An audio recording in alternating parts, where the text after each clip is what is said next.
You're watching KBOI 2 News at 5:30. Watching out for you. And thank you for watching KBOI 2 News at 5:30. I'm Adam Rodriguez. A Treasure Valley woman was surprised to find a swarm of bees in her front yard. But the biggest shock was finding out that no one was willing to help her take care of them. Jennifer McGraw is live in the studio with tonight's big story. Jennifer? Adam, every beekeeper she called told her it would take too much time and effort with no guarantee the bees would survive. So they told her to plug up the hole of her old whiskey barrel and kill them instead. We're getting thicker and thicker and thicker. It was like a black cloud just came on this whiskey barrel. Chris Brown could barely see out of her front window after this huge colony of honeybees set up home. And that's when I called the beekeepers. But many told her it would be impossible to save the bees without destroying the barrel. And even then, it's a 50-50 chance of survival. I understand that they are endangered, and so I just didn't want to kill them.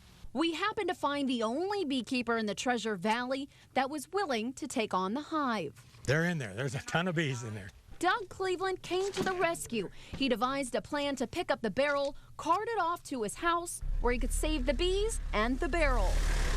Doug made it back safe without a sting, and the bees were still buzzing.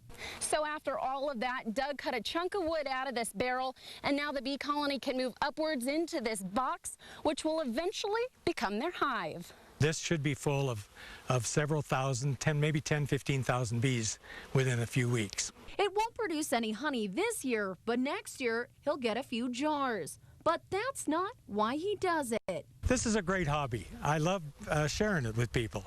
And bees are so critical to our food supply. He's on a mission to save one hive at a time. And of course, the old whiskey barrel. I feel wonderful that they have been saved and they're not going to be exterminated. And they'll live on to pollinate again. We wanted to give a special thanks to the bee man for all of his hard work. And by the way, the only bee sting through the 2 days of filming was Chris's small dachshund. She stepped on one of the bees, but is doing well today. Live in the studio, Jennifer McGraw, KBOI 2 News, watching out for you. That's a great story. I'm glad they were able to save those bees. All right, Jennifer, thank you.